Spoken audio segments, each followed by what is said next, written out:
Paulo Boi, que era muito religioso e frequentava a missa, encontrou uma mulher de estonteante beleza, cujos olhos penetrantes e enigmáticos queimavam com o ar de uma chama. A conversa entre ambos foi muito amistosa, e Paulo ouviu atônito que aquela jovem dama jogava xadrez. Seu assombro foi ainda maior quando, após iniciar uma partida, ele se deu conta de que estava diante de um oponente muito forte. Paulo de repente achou que venceria, e poderia anunciar checkmate em 2 lances. Mas ele ficou estupefato, no momento em que percebeu que sua dama branca tinha se tornado uma dama negra. Então a linda mulher falou: "Ah, Paulo, você não vai vencer, porque agora eu tenho uma dama, e você não tem nada." Paulo olhou e viu que continuava dando checkmate em 2 jogadas, mesmo com a dama branca transformada em negra. A mulher também percebeu, deslizou suavemente para fora da sala e desapareceu, sem dizer mais nenhuma palavra. Paulo, então, deu-se conta de que havia jogado contra o diabo.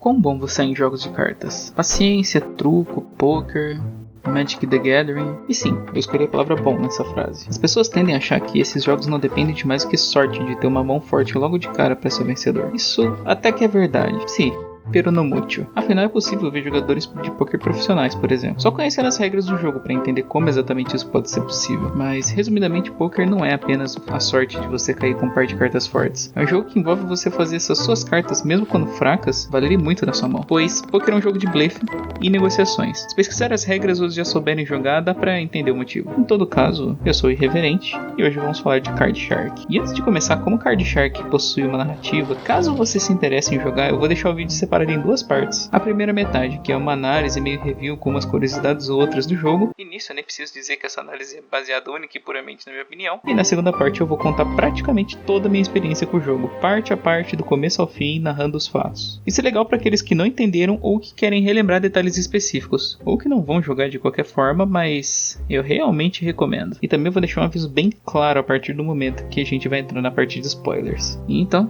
sem mais enrolações.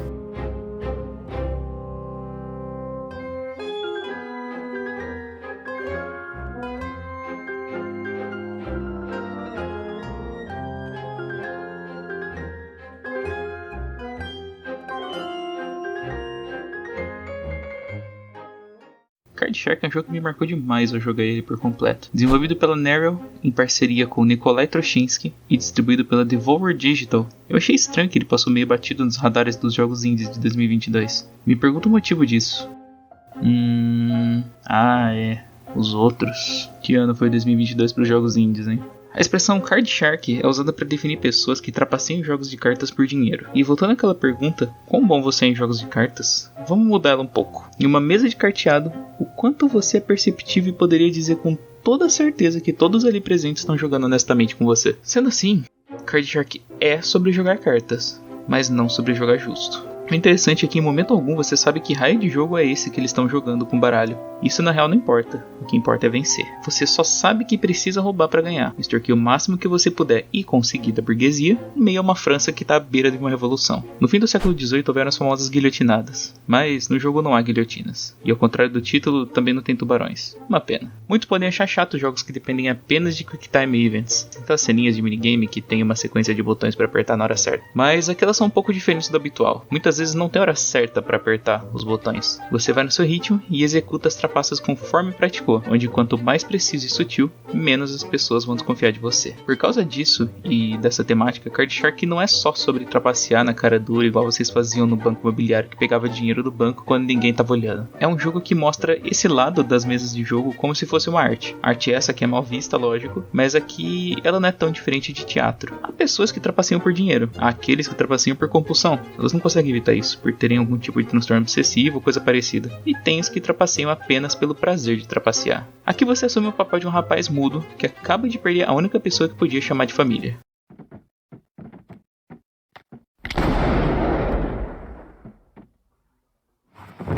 E para não ser incriminado por um assassinato que você não cometeu, decide seguir os passos de um apostador que o acolhe. Ele te ensina as nuances e artimanhas de roubar nas cartas, desde o básico dos truques mais simples até os mais complexos e arquitetados, botando você em situações que algumas vezes o que tem em jogo é muito mais caro do que algumas moedas na mesa, e perder em momento algum é uma opção. O que seu comparsa te ensina antes de cada jogo é uma encenação, uma em que seus adversários não sabem que estão assistindo, e como toda peça de teatro, é necessário praticar e ensaiar, de novo.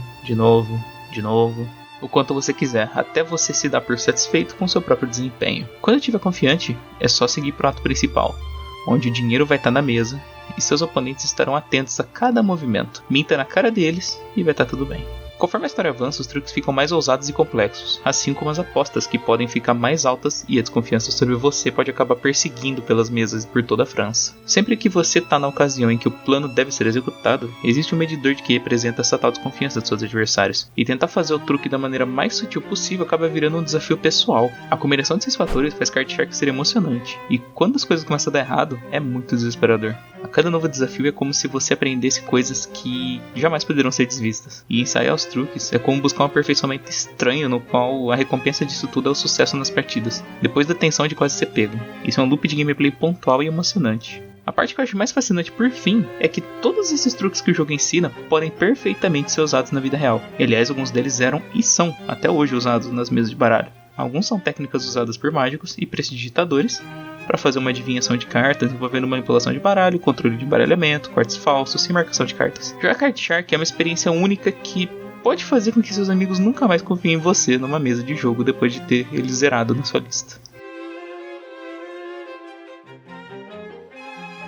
Conforme estão vendo as imagens de gameplay de fundo, devem ter constatado que esse jogo se ambienta em uma época específica. Pois sim, monsieur, Card Shark se passa na França, no século XVIII, o berço do iluminismo sobre o reinado de Luís XV. Sendo assim, sua trilha sonora é composta principalmente por música clássica e seus cenários mais se parecem com pinturas. As animações do jogo são fluídas quando precisam ser e os cenários são um mais belo que o outro, com o brilhante método que Nikolai Troshinsky desenvolveu para desenhar os cenários e personagens. O estúdio foi capaz de criar uma ambientação bem agradável, casando bem com a trilha sonora, animações e temática. Foi um período extremamente importante esse para a França. Ela recebeu o título de berço do iluminismo. Começando no século XVII, foi um movimento que buscava gerar mudanças políticas, econômicas e sociais na sociedade da época. Os iluministas acreditavam na disseminação do conhecimento, como forma de enaltecer a razão em detrimento do pensamento religioso. Calma, eles não esculachavam a igreja. Não, eles não eram ateus. Mas acreditavam que através da razão é que podíamos ficar mais próximos de Deus. O precursor do iluminismo, segundo alguns, foi René Descartes, por causa de sua filosofia do método científico, considerado o pai do racionalismo, que dizia que para podermos compreender o mundo,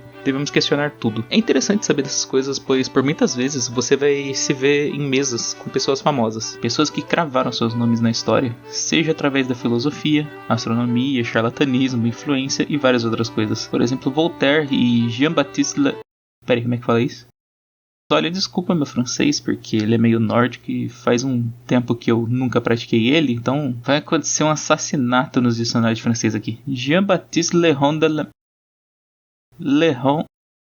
Jean. Em um momento, seu personagem está servindo vinho, ajudando um velho a roubar nas cartas, em uma taverna qualquer no sul da França. Em outro, você está roubando na cara de Voltaire. E quem é Voltaire? Que bom que você perguntou.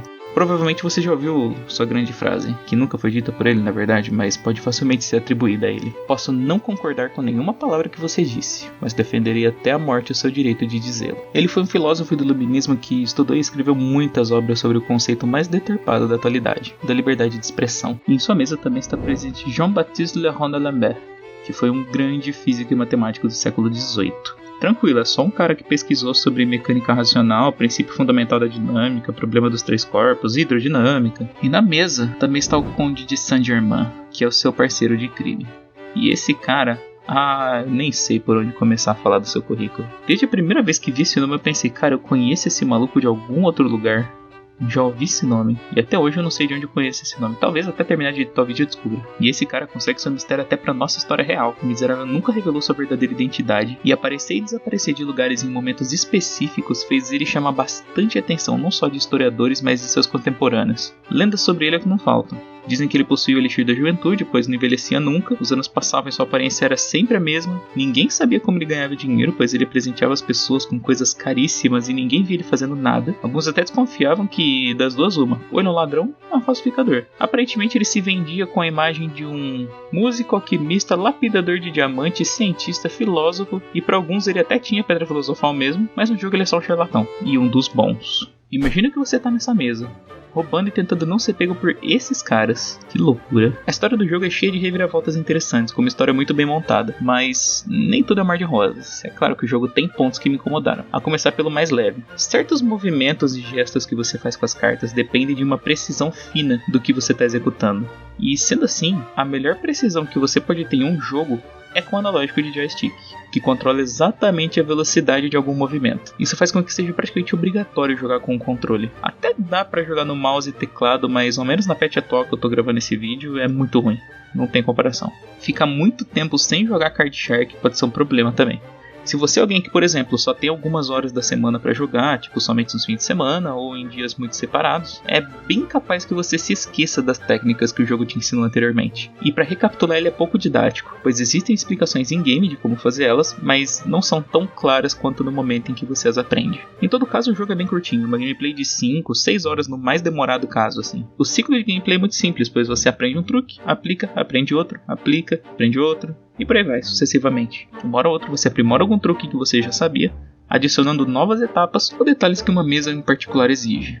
Mas para alguns jogadores isso pode ser bem maçante. Ao menos você pode escolher a dificuldade ao começar o jogo. Os desenvolvedores perceberam que era um jogo relativamente complexo, especialmente quando vai chegando nesses momentos finais. Então você pode customizar sua experiência de jogo. De um modo geral, é um jogo com uma das propostas mais interessantes e diferentes que eu já vi. Vale muito a pena conferir, especialmente se você é um apreciador de jogos de cartas ou de temáticas de períodos históricos da humanidade. E também, isso te permite saber como é feito algumas das maiores trapaças que acontecem nas mesas de jogos. No fim do dia, você está trapaceando em um jogo de cartas, no meio de um momento histórico, uma revolução iminente está para acontecer, um escândalo político está surgindo, tapetes serão puxados, pessoas serão traídas e dinheiros vão rolar.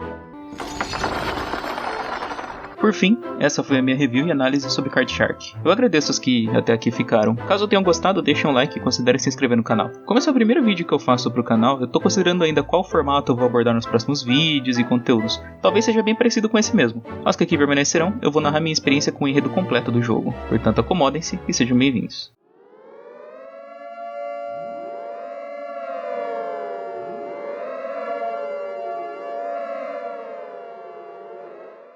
Começamos nossa jornada em 1743, em Pau, na França. Ah, pronto, lá vem as piadas com pênis. Tudo bem, a quinta série que habita em mim saúda a quinta série que habita em você. Uma moça tá muito estressada e resmunga pra alguém vir servir as mesas. É a senhora Porterhouse. Ela está brigando comigo por estar enrolando pra servir. E que, se estiver prestes a ter mais uma convulsão, é pra mim me esconder. Há um senhor na mesa, ele nos puxa pra uma conversa. Nesse momento eu constatei que meu personagem não tentou se defender em momento algum das ofensas da Sra. Porterhouse. E não parece estar querendo conversar muito com o cliente. Ou ele tá de muito mau humor ou... É isso, ele não pode falar, meu personagem é mudo. O velho vem com uma proposta de ganhar dinheiro fácil. Só pode ser esquema de pirâmide, certeza. Ele quer que eu o ajude a trapacear contra o oponente que ele combinou de jogar essa noite. E precisa que eu sinalize qual naipe ele mais tem em mãos, enquanto eu sirvo o vinho na mesa. Parece fácil o suficiente. E assim eu fui apresentada a primeira mecânica de trapaça do jogo. A técnica é chamada de garrafa de Cahors. Eu só preciso controlar o fluxo de vinho na taça. Quanto mais eu me inclino, melhor eu consigo ver a mão do meu oponente. Porém, mais vinho eu despejo. Se a taça transbordar, vai ficar claro que eu não estou prestando atenção no vinho, mas em outro lugar. É genial. Já vemos também como é a índole do conde, pois ele sai da taverna sem pagar.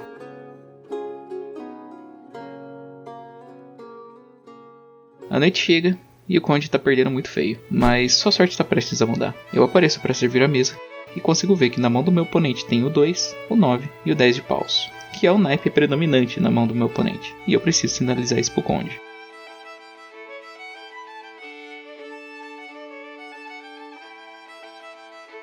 A partida tá muito boa a favor dele, ele conseguiu levar toda a grana do seu adversário, mas as coisas tomaram um rumo meio preocupante. Seu oponente é Coronel Gabriel, e ele desconfia que o conde tá trapaceando, e já bêbado ele perde a razão e o ameaça com uma flintlock. Um cliente corajoso tenta impedir ele de disparar, mas no meio do alvoroço ele acaba disparando uma bala perdida.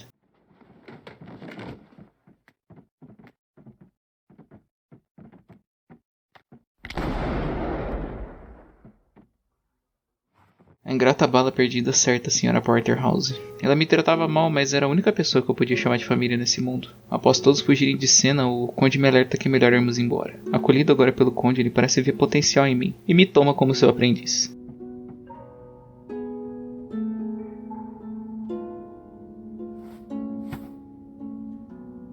Ele me leva para conhecer os Cascarotes, uma trupe itinerante de mágicos trapaceiros. Lá ele me alerta de quem era seu oponente de verdade, o comandante do regimento Berne, e vai usar toda a sua autoridade para fazer a culpa do assassinato cair sobre mim. Parece que complicou. Aqui no acampamento eu conheci Irene Funes, um pedante que perdeu uma de suas pernas. Imediatamente ele saca que eu sou mudo e fica me encarando, até que pergunta: "Você já parou de fazer caretas?" O senso de humor meio ácido dele, mas tudo bem. Ele me ensina sobre como trapacear no monte de 3 cartas. Pode parecer um truque óbvio, mas é feito de forma tão sutil que mal dá pra ver.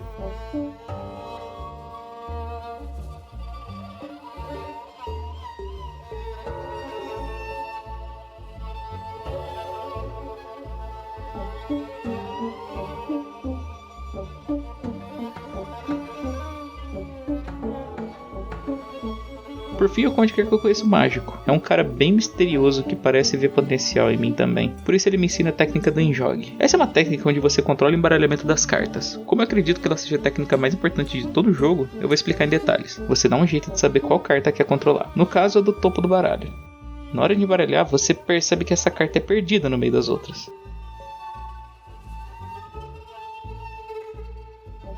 Então, antes de soltar os pacotes de cartas, um sobre o outro, nós fazemos o tal de enjogue, que é soltar uma carta um pouco fora de posição. Isso vai fazer com que o baralho tenha uma carta atuando como se fosse um marca-páginas no livro. Então, quando o meu comparsa cortar o baralho, ele vai sentir onde está essa marcação e trará a carta de volta para o topo. Há uma variação onde eu puxo cartas uma a uma para selecionar em que posição ela vai estar na hora de distribuir. Parece fácil o suficiente até então. Deixamos um pouco de dinheiro para o acampamento, que parece financiar orfanatos e pessoas carentes. Quase como um banco para os pobres, como diz o mago. Saindo de lá, vamos agora até uma estalagem próxima, onde me ensina um novo truque. O Conde vai entregar as cartas do jogo de modo com que eu possa ver a mão do nosso adversário e eu vou sinalizar qual é a sua carta mais forte através de um código. A maneira como eu segurar a carta vai dizer sobre o seu naipe e a maneira como eu soltar na mesa vai dizer seu valor. Depois de praticar o suficiente, é hora de espancar os bolsos da burguesia.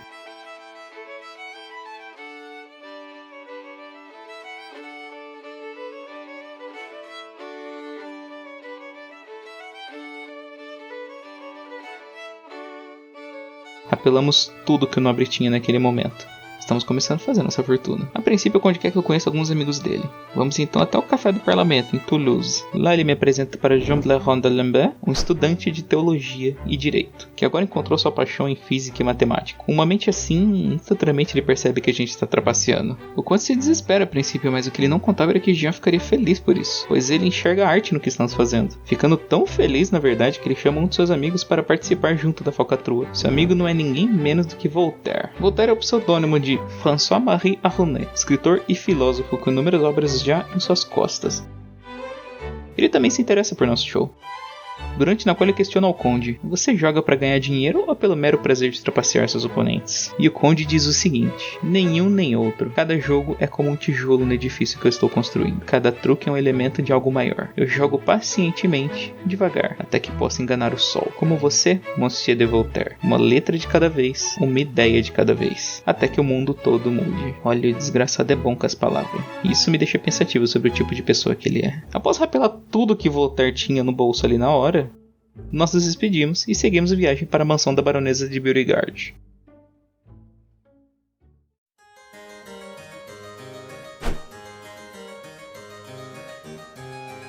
Ela parece ser um contato antigo do Conde.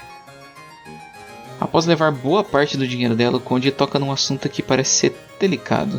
Uma história que parece envolver 12 garrafas de leite. E em meia conversa ouço um nome: MacGregor, o conselheiro do rei. Parece ser uma autoridade, influente, cheio de segredos do rei e perigoso, pois ela se abstém de falar muito. Talvez a vida dela possa estar correndo risco meramente de ter participado dessa conversa. No fim, o Conde tem um truque improvisado para extorquir mais grana da baronesa. Ele pede para eu sair de cena, marcar uma carta, um ice, e promete fazer um truque de evidência, postando o relógio de bolso de seu pai por 200 moedas. Se eu cortar o baralho e por algum acaso acontecer de sair um ice, ele ganha a aposta. Eu corto e vejam só, mas que coincidência, um ice. A gente tá com muita sorte hoje, né? Embora a baronesa não queira dizer muito, ela aconselhou que buscássemos por um tal de Aramitz. Supostamente ele estava lá nessa tal 12 garrafas de leite, o que agora me faz pensar que se trata de um estabelecimento. Enquanto rastreamos por onde anda esse tal Aramitz, o Conde recebe uma carta de Voltaire, e voltando ao café do parlamento, ele me ensina uma das técnicas mais difíceis até então. Eu vou preparar uma mão boa pro Conde e uma ruim para meus oponentes, selecionando cartas em um baralho avulso numa sala reservada. Eu vou dar um jeito de colocar essas cartas no baralho que eles estão jogando, e o Conde vai vencer. Na hora da próxima rodada, ele vai me entregar o baralho com as duplicatas e eu vou tirá-las preparando uma mão boa como foi antes. E com isso eu vou novamente adicionar as cartas no baralho que está em jogo, o que era o primeiro. Parece confuso, mas não é muito não. Voltar nos recebe e constatamos que Jean está encucado com uma técnica de cara ou coroa, que faz termos certeza que ela cairá sempre com a face que você escolher, mas ele não tá tendo resultados convincentes. Enquanto ele fica do lado de fora praticando, Voltaire quer que a gente empobreça alguns ricaços que ele conhece, para fazer um experimento social de certa forma. Parece ser para alguns estudos dele. Ele nos apresenta a senhora, o reverendo e o general. Novamente nossos oponentes não dão tanto trabalho, pois o general parece já estar um pouco caduco. Voltaire fica intrigado e contente de termos ganho. Ele nos elogia e o conde cai na besteira de dizer que foi apenas sorte. Voltaire duvida que usamos a sorte para fazer o nosso trabalho. Então ele decide tirar a dúvida de uma vez por todas. Ele nos entrega a moeda de Jean e quer que eu faça cair cara 3 vezes seguida. O conde fica preocupado, pois isso sim é pura sorte. Quando a moeda subir, ela vai girar e pode cair qualquer coisa, a menos que ela não gire. Apostamos 40 a princípio que eu conseguiria fazer cair cara. Até então tudo bem. O conde agora fica confiante e quer que dobremos a aposta. Por 80 eu faço cair novamente e por fim 160 uma terceira vez. Estão todos maravilhados com a minha técnica. Voltaire não consegue compreender como eu estou fazendo isso. E Jean até tem uma noção de como é, mas no fim o que Voltaire tem a nos dizer é o seguinte: vocês venceram de novo, e mesmo assim eu sinto pena de vocês, meus amigos. Tentar enganar o acaso é a melhor maneira de ser o instrumento dele. O conde constata que eu não paro de surpreender ele, e com isso Jean complementa: não dá pra evitar, caro conde. Nossa geração vai enterrar a sua nos livros de história. Eu adorei essa frase. Ficamos sabendo finalmente onde Aramis se meteu. Estamos indo direto pra lá. Mas o conde decide me alertar que não é pra eu esperar muita coisa, pois ele tá velho e num estado bem complicado. E eu entendo o que ele quer dizer quando vejo as portas de um hospício antes de chegar no destino. E lá está ele, Henri d'Aramis, aquele que inspirou a obra dos Três Mosqueteiros. Ele parece estar sendo cuidado por uma moça que deduzimos ser sua sobrinha. Nós vamos tirar todo o dinheiro dele, até que a única coisa que possamos tirar sejam informações. A técnica usada é a de empalmar uma carta. Eu discretamente escondo uma carta em minha mão, e na hora de embaralhar, eu controlo onde ela vai ficar, com um simples enjogue fácil. O jogo vai, o jogo vem, ele deixa escapar que não é o único que sabe das 12 garrafas. Temos agora um novo nome para perseguir: Theodor von Neuhoff. E após Aramis tomar um pau para nós no baralho, o conde abusa da senilidade do ex-mosqueteiro e o convence a pegar dinheiro de sua sobrinha para poder se manter apostando. Ele perde mais uma vez, e encurralado, ele nos conta uma versão da história.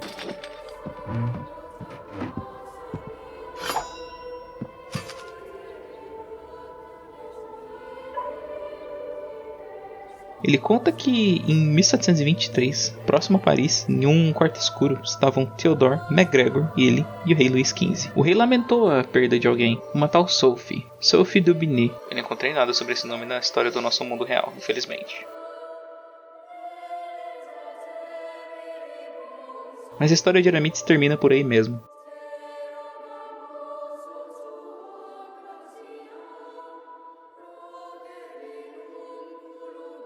Em um ato desesperado, Aramis crava seu florete no próprio corpo e morre, só para evitar que a gente extraia mais verdades dele. A gente precisa vazar. Ok, estamos chegando a algum lugar. Recentemente recebemos uma carta da baronesa, e ela parece ter algo para nos contar. Temos um novo truque para sinalizar quais cartas nosso oponente tem em mãos. Vai ser mais um pouco de dinheiro fácil. Ao chegarmos, o tempo fechou. É uma noite assustadora, com uma tempestade prestes a acontecer. A mansão parece vazia, e do nada, escondido nas sombras, um homem aparece. Seu nome é Simicosa Simicourba, conhecido na verdade como Citarani, um moçambicano trazido para a França aos 30 anos de idade, na ilha de Réunion. Em poucos anos ele acabou caindo na vida do crime. Ele é um famoso ladrão e assassino de aluguel. Ele foi contratado por MacGregor para dar um fim na gente. Parece que a casa caiu. Seus comparsas aparecem, mas o conde consegue enrolar eles de alguma forma. E ganha um pouco de tempo prometendo produzir pérolas com seus dotes alquímicos. Como a receita leva tempo, Citarani sugere um jogo e quer que eu pegue vinho da casa para servi-los. Ah, se ele soubesse. Indo na despensa eu descubro que tem uma serva da baronesa ainda na casa. Ela decide misturar alguns ingredientes para afastar os capangas da cozinha. Parece ser uma mistura com um cheiro muito forte e ruim. A partida até que tá indo bem. E eu percebo que Citarani trata seus capangas como lixo. Mas não há tempo para pensar muito nisso. As garrafas de vinho vêm e vão. Citarani tá ficando muito irritado com as derrotas. E com outra garrafa vazia, eu imagino que o álcool já esteja subindo. Mas bom, vamos servir mais, né? É aí que eu tenho uma ideia. Pelo jeito que os capangas são tratados, talvez eles possam pensar em um motim. Se a discussão acabar se acalorando... Eu já sei.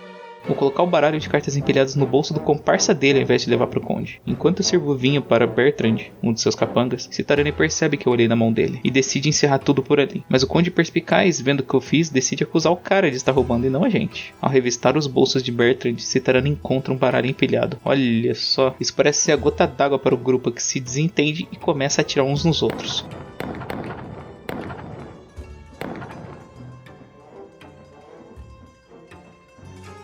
Nós damos o fora o mais rápido possível e essa foi por muito pouco. Podíamos ter morrido. Voltamos correndo para o acampamento. E quem que tá lá?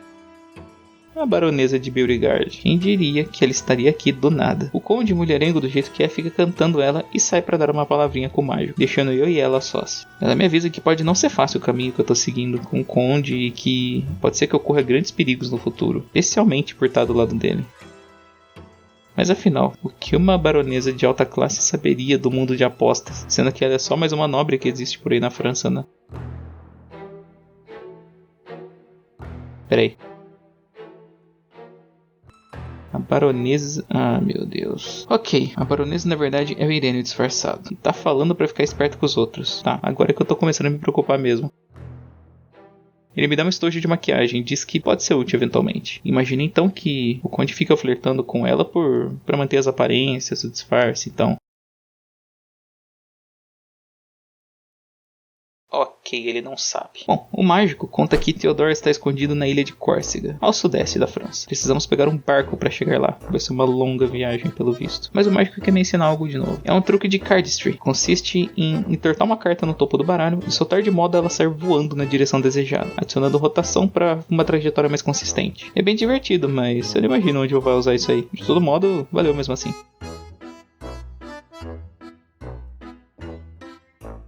Então vamos até Marsella, no sudeste da França, onde ficam alguns barcos que podem nos levar para Córcega. Chegando em Marsella, nós vamos diretamente conversar com o capitão Ravenel de Lussan, um exímio capitão francês, mas que esconde o segredo de ter sido um pirata no passado. O conde, sabendo disso, o chantageia para deixar a gente viajar de graça em sua embarcação, visto que ele tentou nos extorquir para isso. O capitão se sente ofendido, mas concorda e decide se permitirá isso nas cartas. O truque da vez se chama Vislumbre do Destino. Eu vou entregar as cartas e ver através de um reflexo na mesa qual é a mão do meu oponente, para poder sinalizar pro conde. Só não contávamos que a gente está no navio.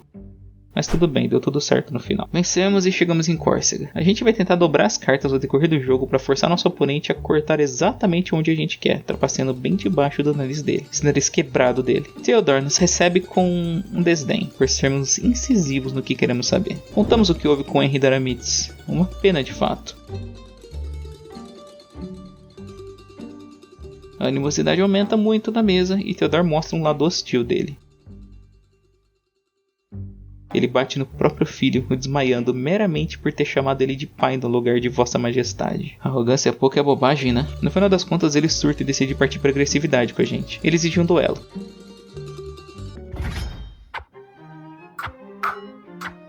Mas eu não sei lutar. Eu quase morri nessa brincadeira. O conde intervém pedindo que ele nos deixe ir para mostrar como ele é um rei benevolente.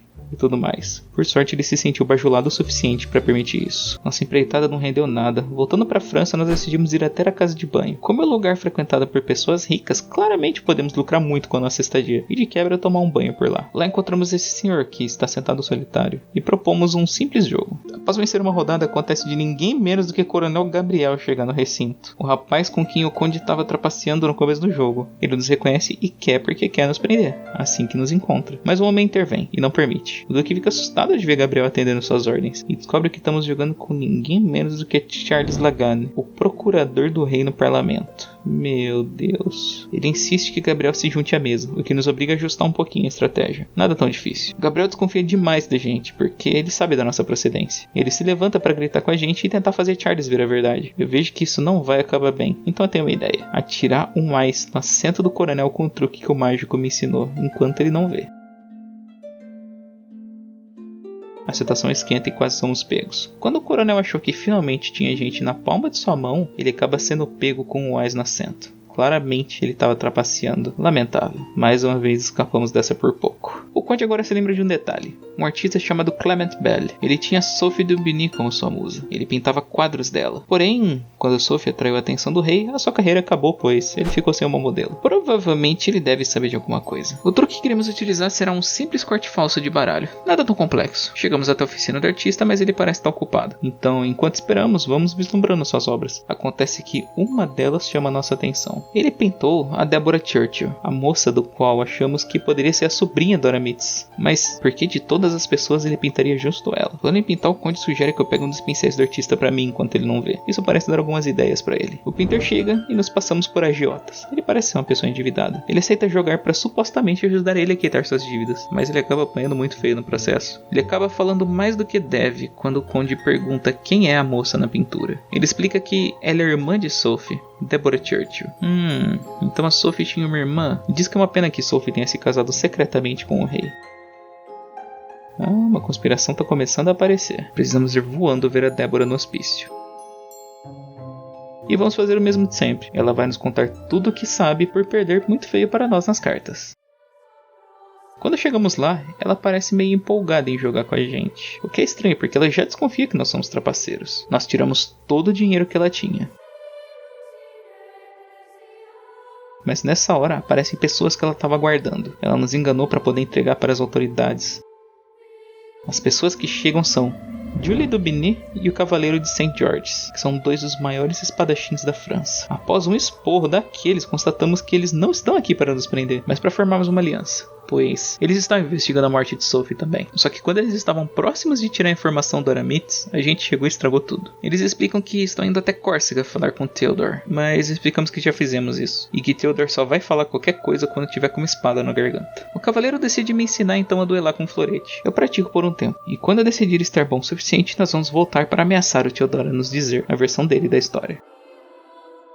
Chegando em Córcega e com a escolta do cavaleiro, Theodore aparece mais uma vez maltratando seu próprio filho. Já não tem mais o que esperar desse cara. O cavaleiro pede para que Theodore nos elucide com a história que não terminou de contar e que ele tenha um mandato para nos trazer até aqui. Theodore, lógico, se recusa a fazer isso sem um duelo. Ainda bem que trouxemos o cavaleiro, não é mesmo?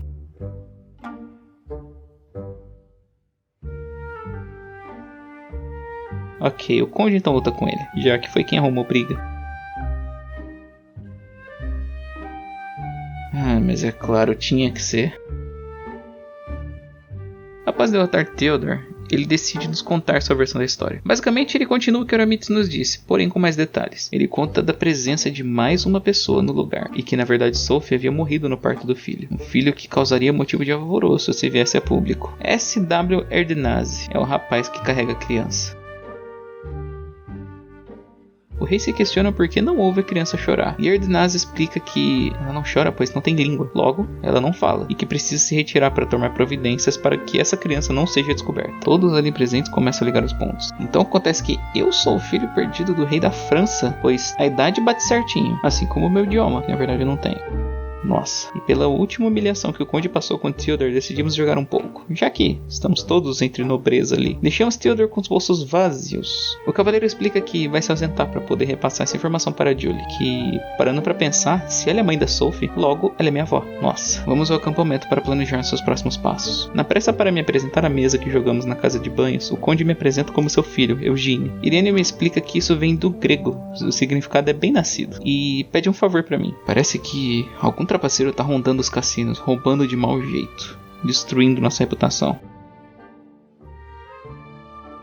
Seguindo algumas fontes, nós decidimos ir para a casa de banho novamente, onde o grande Cagliostro vai se apresentar. Ele é um ocultista, alquimista, curandeiro e maçom. Seu nome todo é Giuseppe Giovanni Battista Vincenzo Pietro Antônio Matteo Balsamo. Deixa só Cagliostro, tá ótimo. O Conde quer que vamos para lá para ele me apresentar uma técnica peculiar, onde eu vou pintar a parte de trás das cartas fora de cena, e assim marcar quais são as cartas fortes do baralho. Segundo ele, será como se fantasmas estivessem brincando com a partida. Chegando na casa, as pessoas saem correndo desesperadas, dizendo que o demônio possui o corpo de alguém. Olha, se o Conde quisesse me ensinar alguma coisa, podia muito bem ter sido no conforto do acampamento, não precisava ter trazido uma enrascada dessas. O que me chama a atenção é a companhia de Cagliostro, ninguém menos do que Franz Anton Mesmer, que é um grande nome no ramo da pseudociência do magnetismo animal, conhecido mais popularmente como mesmerismo. Alguns o chamam até de percussor da hipnose. Outra parte da técnica é reconhecer através dessas marcações quando são cartas fortes que vão ser distribuídas, e se ela for para um oponente, eu devo puxar a próxima carta ao invés da primeira na minha mão. Essa técnica se chama segunda distribuição.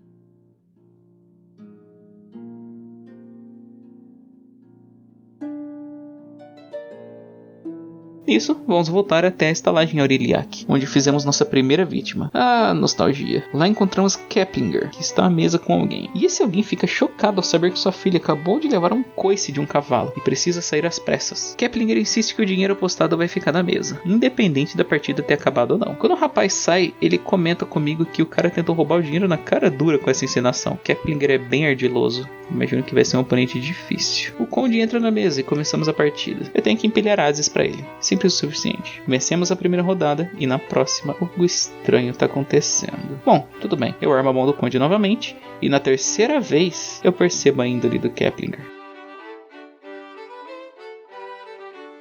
A cada rodada, ele tirou os ases do baralho, de 2 em 2. Pensando rápido, decido que eu preciso informar isso pro Conde. Eu proponho então fazermos um brinde. O Conde percebeu a falcatrua também. Um brinde ao Keplinger. E ao erguer a minha taça, eu a jogo no chão, chamando a atenção de toda a estalagem, onde há um grupo de guardas do lado.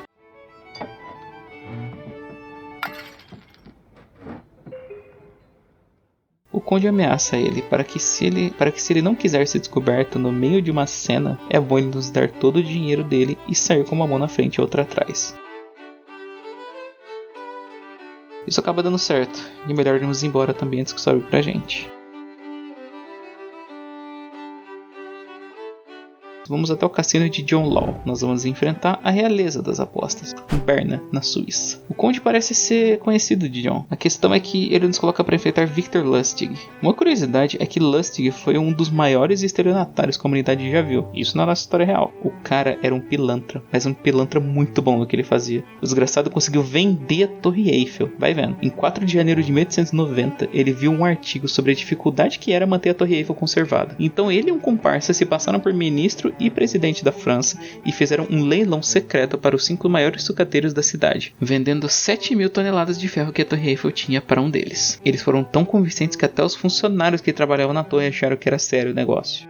E esse nem é o único golpe dele, tem história de um calote de $50.000 que ele deu no Al Capone, mas eu já tô me demorando demais com esse cara. Estranhamente, a partida começa a ir mal, nossa estratégia não tá funcionando, ou estamos sendo contra-atacados. Eu vou pra sala do lado dar uma conferida no baralho, a pedido do Conde. Realmente, Lustig marcou as cartas fortes com um código, mas a questão é que ele marcou apenas as cartas fortes. Um pouco imprudente da parte dele, na verdade, pois basta eu copiar essa marcação para as cartas fracas também. E assim ele acaba perdendo muito feio a rodada. Vincent sabe o que tá acontecendo, e o Conde vai tirar satisfação. Furioso, como o cara usa colocar gente pra jogar contra um trapaceiro. Vincent dá de ombros e diz: vocês eram um par perfeito então. Ele conhece a nossa laia também. Acaba que somos expulsos do lugar. Tudo bem. Nós vamos agora para a Áustria, Ludwigsburgo para ser mais preciso. O Conde quer que eu aprenda um pouco de etiqueta de alta classe. O local é bom para ficarmos longe dos olhos do MacGregor e por fim conhecermos Frederick von Württemberg, primo de Luís XV, no jogo. Acontece que não podemos entrar lá comigo sendo, eu preciso fazer parte de uma suposta nobreza. Com isso o Conde tem a ideia de me disfarçar de viúva. Eu vou ser a Madame de Saint-Ferland. Usando o espelho que eu ganhei do Irênio, eu vou espiar a mão dos oponentes e com o leque eu vou sinalizar o que ele tem em mãos. O que a gente não contava dessa vez era que, como falta um convidado para jogar, já que eu não vou participar, Frederick convida mais alguém. E quem tá lá para jogar com a gente? Julie Dumini. Mas meu Deus, a Sorop é muito pequena. Frederick se sente um pouco ofendido de ter perdido tão feio, e a Julie quer ver melhor o rosto de seu neto. Afinal, o Cavaleiro de St. George's contou para ela sobre o ocorrido em Córcega. Nós decidimos então voltar para Berna. O Conde parece querer se vingar de Vincent Law, mas como fomos expulsos da última vez, não podemos aparecer como a gente mesmo, então vamos usar o disfarce novamente. Presente à mesa temos o próprio John, o conde disfarçado, eu e Silas Dean, um diplomata americano que compareceu na França para assinar o Tratado de Aliança entre França e Estados Unidos. Tá achando que é pouca bosta? Entretanto, há algo que incomoda. Tem um cara muito estranho mexendo comigo. Ele parece estar encantado pelo meu disfarce. E ele me parece de algum modo familiar. Ele quer porque quer sair comigo. Tenho receio de que ele vai acabar estragando esse nosso plano. A partida estava indo bem, mas esse cara percebe que a gente está trapaceando. Lembra-se daquele primeiro cara que a gente visitou no jogo? Pois é, depois daquilo ele se tornou um viciado em aposta e acabou perdendo toda a fortuna dele. E ele culpa o conde por isso. Bom, a situação acaba ficando feia e nós somos novamente enxotados do lugar. Tudo bem, a gente não vai mais voltar. Desculpa. Bom, a gente vai ter que tentar se aproximar do rei de modos alternativos, então. A gente decide tentar ir até o castelo de Marais, em Jimuye. Nossa carroça tomba, e o que parecia ser um acidente, na verdade se revelou como uma emboscada. O Coronel Gabriel quer vingança. Eu decido chamar ele para um desafio antes que ele me mate, visto que o conde deu na bota.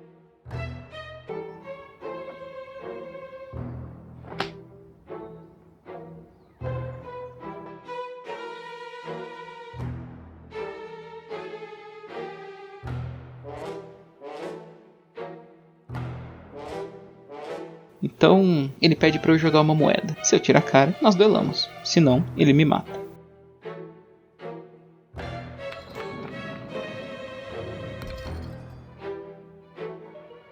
Tirando o cara, ele me dá uma flintlock em minhas mãos. E se eu tirar a coroa, eu posso até atirar primeiro. E olha, parece que é meu dia de sorte, né? Mas logicamente, ele não cumpre o comprometido. E quando eu pensava que ia me matar, sua arma emperra e dispara contra seu próprio pé. Ele ordena que seus guardas me prendam por tentativa de assassinato. Ridículo.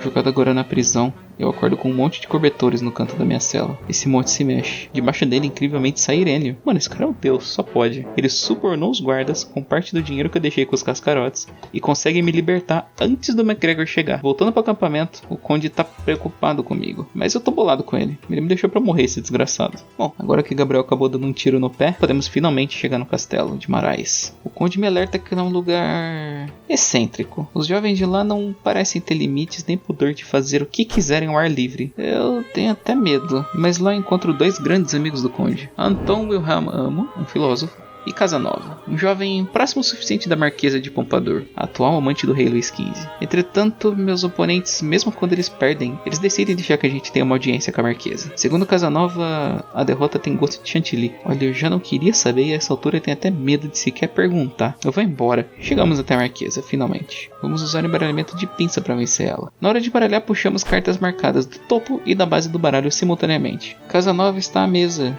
E é bom ver um rosto familiar, ao menos no meio de toda essa monarquia. A questão é que, após a primeira rodada, ninguém menos que MacGregor decide dar as caras. Ele parece que já tem ideia do que vai fazer com a gente, assim que a partida acabar. Após a próxima partida, chega Julie também, que estava por algum acaso aqui. Mas meu Deus, esse país... o jogo termina, e MacGregor ameaça prender nós dois.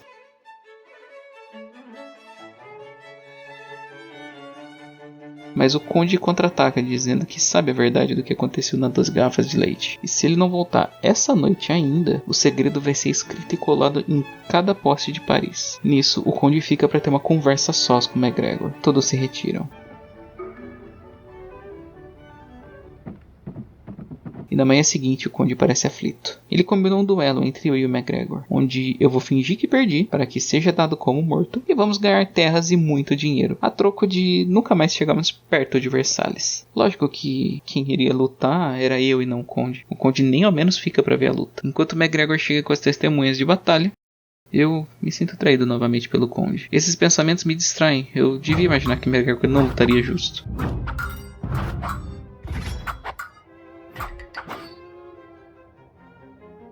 Mas tudo bem, é parte do combinado. Eu me rendo. Mas ele não cumpre com a sua palavra.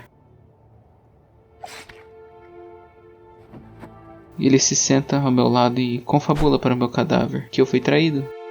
O conde me vendeu. Assim como aconteceu há 20 anos atrás. Ele me conta a sua versão da história. Na verdade, Erdinazio estava disfarçado de freira quando entrou no quarto de Sophie.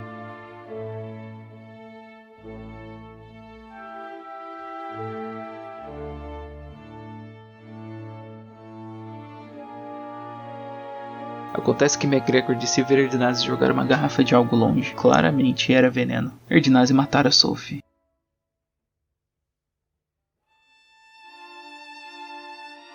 MacGregor, que acabou de revelar essa conspiração para Luís XV, vê Erdnase fugir. Aramis corre atrás dele, e esse foi o fim de Sophie. Assim como está sendo o meu fim. Morto.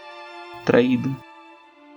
Eu acordo um tempo depois em um lugar escuro. Uma longa mesa se estende pela sala. Assim que me sento bem à minha frente, a morte aparece. Neste lugar, estranhamente, eu posso falar.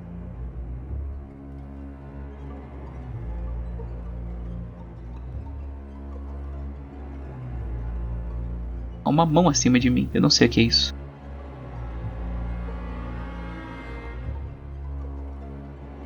A morte também parece não saber, e me diz isso com a maior delicadeza do mundo.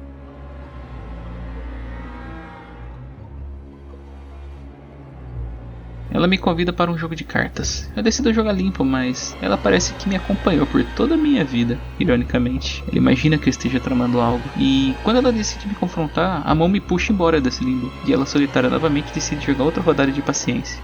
Achei ela bem simpática. Eu me vejo em um sonho onde muitas pessoas chegam para servir chá para mim. Várias vozes me coagem a beber. Eu não quero, pois eu sei que está envenenado. Mesmo assim, a xícara aparece em minha mão, e eu caio morto. Morto por todos aqueles que me querem assim.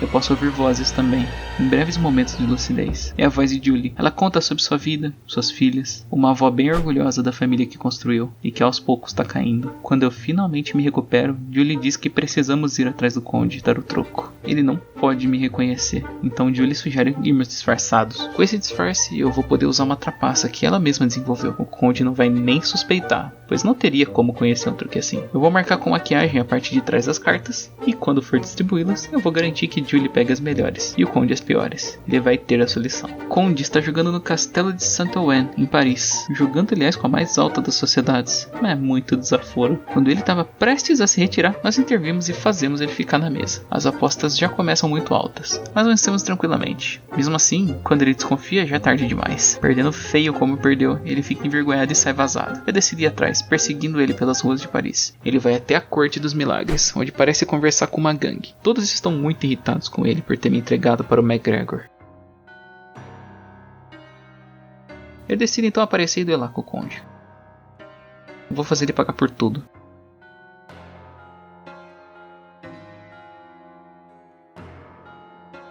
Ele é ridículo em combate.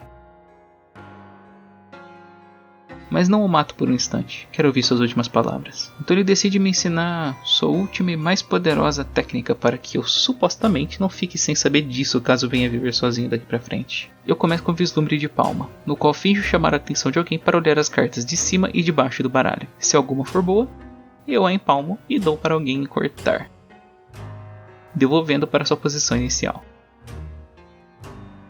Vamos usar a técnica da segunda distribuição para chegar na mão certa. E é aí que entra uma das técnicas mais avançadas do jogo que relutaram até agora para me ensinar. É a distribuição do tubarão, que consiste em pegar a carta do fundo e jogar para a pessoa. Por fim, o suposto líder da gangue se levanta. Ele parece muito com um mosqueteiro. Ele é conhecido como o Rei dos Ladrões. Parece ser o líder dos cascarotes. E ele acha patético essa tentativa fútil do conde de se manter vivo por mais uns instantes. Entretanto, como ele ainda tem alguma serventia, ele viverá. O Rei dos Ladrões se revela na verdade como Irênio. E nem o conde sabia dessa identidade. Muito menos de que até o nome Irênio é um nome falso. Seu nome verdadeiro é S.W. Erdnase. Erdnase na verdade nunca existiu na nossa história teoricamente. Ele foi um pseudônimo utilizado para assinar o livro L'Expert Carte. A tradução seria algo como especialista das cartas. Um livro contendo noções de prestidigitação e mágicas com cartas, tanto para usar como trapaças ou meros truques de entretenimento. É uma das principais referências para magos iniciantes. Nessa hora, Erdnase revela que o plano a princípio nunca foi matar Sophie. Ele e MacGregor queriam sumir com ela para preservar a imagem da monarquia por um tempo e ter essa carta na manga para iniciar a revolução. Mas MacGregor gostou da vida de guarda do rei, era confortável. Ele traiu Erdnase, que teve que fugir. A criança na verdade também estava morta, mas ele guardou essa informação para si. E ao fugir, Aramis conseguiu cravar um florete na sua perna, mas ele já estava velho demais para conseguir pegar Erdnase, que exausto instrui uma de suas aliadas a adotar uma criança muda e vender a sua taverna. Essa aliada era a Sra. Porterhouse, antiga dona das 12 garrafas de leite. Eu não sou filho do rei afinal. Ele diz que a criança deve ser muda, isso é essencial para o seu plano dar certo. Infelizmente, a ferida em sua perna está além da cura. Sua perna acaba gangrenando e ele a perde. O plano nunca foi que eu me envolvesse em toda essa história, mas as coisas são como são, e agora temos um jogo a vencer contra o rei. Erdinase critica a estratégia do conde por depender muito de sorte. E aqui somos apresentados a uma última tática do jogo. Essa eu vou explicar detalhadamente, pois além de ser a mais complexa, é a mais importante e até bonita de se executar na mesa. O plano não é vencer do rei, e sim fazer um teatro. Erdinase vai ficar à mesa puxando informações sobre a história e detalhes de cada pessoa ali presente. Então ele quer que eu faça as cartas aparecerem na mão das pessoas, corroborando com a sua narrativa. Por exemplo, o alquimista tá com o coração fraco hoje. Eu preciso fazer com que as cartas do Conde de Saint-Germain sejam 2 cartas de copas e que sejam fracas, valores baixos. Para garantir essas 2 cartas eu vou fazer 2 técnicas simples a princípio. Eu vou empalmar uma delas e coletar outra na mesa. Assim eu localizo as 2 cartas que eu preciso que apareçam na mão de meus oponentes. Agora vem a desgraça. Eu vou ter que fazer essas cartas irem para as mãos certas. Elas estão no topo do baralho. E como tradição, a primeira separada de carta é supostamente um embaralhamento normal. Só que eu já vou marcar uma delas com enjogue. Assim. Agora eu vou dar 2 cartas para cada pessoa na mesa, escorregando uma carta dentária por vez.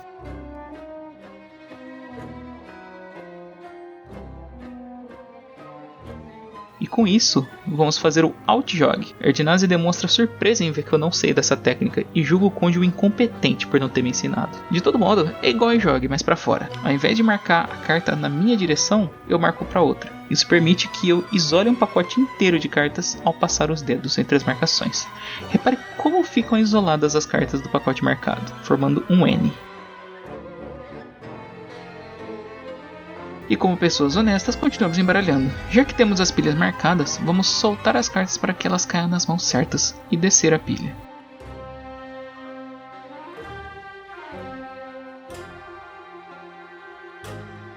Depois vamos carta a carta para que a segunda também caia na mão certa e fazer um enjogue, para não perder todo esse trabalho. Parece difícil, e mas quando essa técnica começa a fazer sentido para você, é muito fácil de executar. É só praticar que uma hora sai.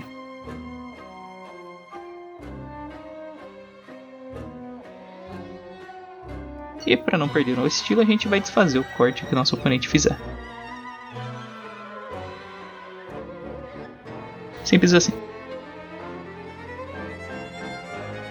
Vamos finalmente para o Palácio do Rei jogar contra ele. Lá imediatamente damos de cara com o Tenente William McGregor, que está possuído de ódio por me ver vivo. Imediatamente ele manda os guardas nos prenderem, mas o rei aparece, e temos a promessa de uma partida jogar com ele. Então, antes de qualquer coisa, vamos jogar. Erdinase veio como disfarce de baronesa. Embora eu tenha descoberto que não sou filho do rei, imagina essa mesa de jogo. O rei da França, um dos maiores charlatães da história, o suposto herdeiro perdido do trono, e os 2 assassinos da amante mais querida do rei na mesma sala. É muita pressão. Eu vou deixar vocês verem essa parte na íntegra.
A animosidade sobe demais. Gregor está louco pra dar com a mão na nossa cara. E no auge da sua raiva ele acaba falando demais. Ele meio que comete um sincericídio. Acaba sendo preso e o rei me chama para uma conversa sós.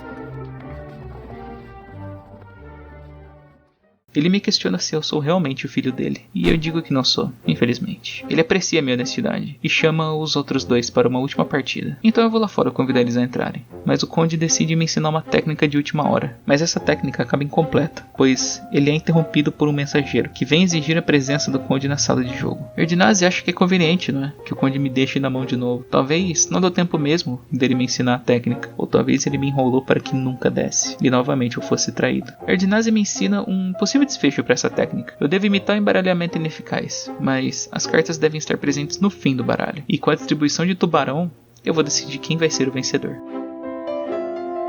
Eu posso dar a vitória para qualquer um na mesa, na partida mais decisiva da minha vida. Desde o começo eu venho sendo manipulado pelo conde a fazer ele vencer. Eu nunca tive escolha, mas dessa vez eu acho que vai ser a minha hora de brilhar. Dessa vez eu serei aquele que sairá vitorioso. Pode não ser por dinheiro, mas independente disso, sou eu que vou traçar meu destino daqui pra frente. Erdinase sabe o fardo que eu tô carregando e decide descontrair lembrando da primeira vez que nos conhecemos com sua frase. E aí, já parou de fazer caretas? Poxa, com uma dessa eu vou até me emocionar aqui. Na mesa, o nervosismo do momento começa a me pegar, mas eu já fiz tantas essas coisas que é natural pra mim.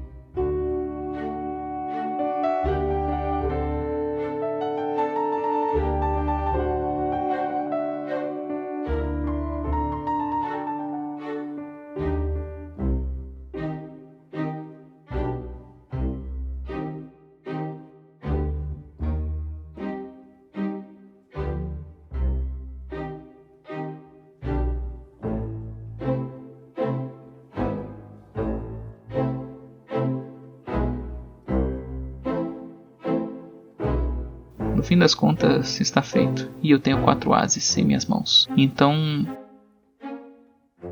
Peraí, 5? É como que... Erdinase, claro. Ele armou para que eu fosse pego trapaceando. O desgraçado é um gênio. O conde diz que foi ele que fez isso. Ele se sacrificou no meu lugar.